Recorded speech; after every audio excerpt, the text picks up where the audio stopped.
Hi, I'm Reverend Sandy Rector, Staff Chaplain at GBMC. Welcome to another Chapel Chat, a chance to slow down, take a break, breathe deep, and be reminded once again not only who you are, but whose you are.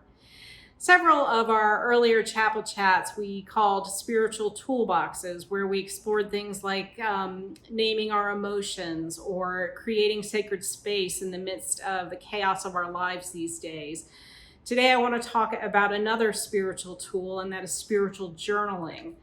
I will confess that I am one of those people that when I was a child would try to keep a diary, and I would write so much the first few days, and then I'd miss a day, and then I'd miss a couple more days, and I'd recommit, and I'd eventually get to the point where months would go by and it would just be gathering dust under my bed, not to be read by my brothers. But I found that spiritual journaling is a little bit different. And I want you to take the pressure off of having to maintain it on a daily basis. Sometimes it's just a season that it's helpful to do this kind of journaling to help us in the journey of our lives. It helps us to be centered, to kind of peel back the layers and maybe focus on things that are really important and priorities in our lives, and help us to process some of the issues that we might be wrestling or struggling with.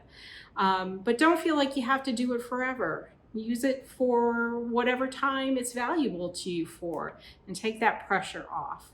I want to share with you a few questions as you approach journaling that are good to keep in mind. So I'll go a little bit slowly here, so if you want to jot them down as I speak, you can go ahead and do that. The first question would be, what is something that we can celebrate? So you would want to write about something that you're grateful for, something that's going on that's going really well. And then maybe just spend a little time focusing on your gratitude.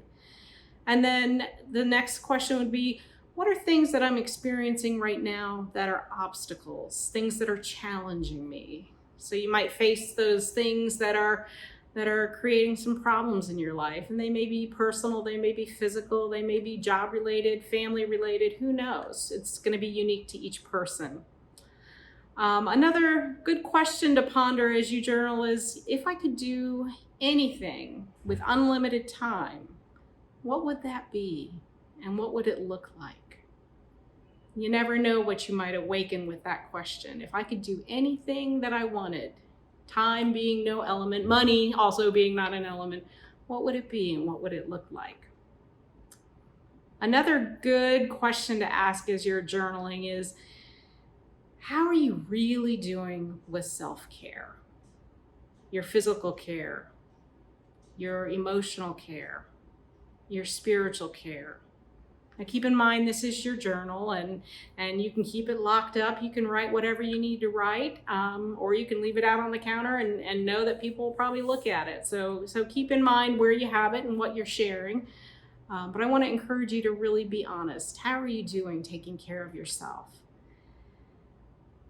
And I would say another thing would be, if you had one area in your life that you'd really like to change, why don't you write about that? If I could change anything about my life right now, this is what it would be.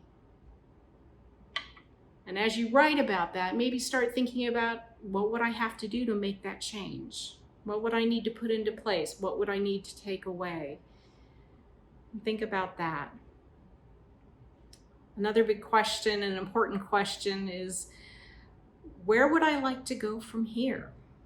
I'm on this journey along with everybody else. We don't want to be on it. We're in the midst of a really difficult time in our world. But when this is all over, where do I want to be? Where do I want my family to be? Where do I want my community to be?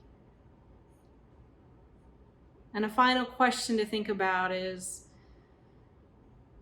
how can I stay and be more deeply connected to the one that I worship? What do I need to do to strengthen my faith, to be connected to God, to be faithful to God? So I invite you to pick a few of those. There may be some that speak more to you. Pick a question or two or three and get writing. Don't make it a chore that you have to do. Make it something that you want to do as an act of self-discovery and exploration. Thank you for joining us, and I hope that you find this to be a handy tool in your toolbox.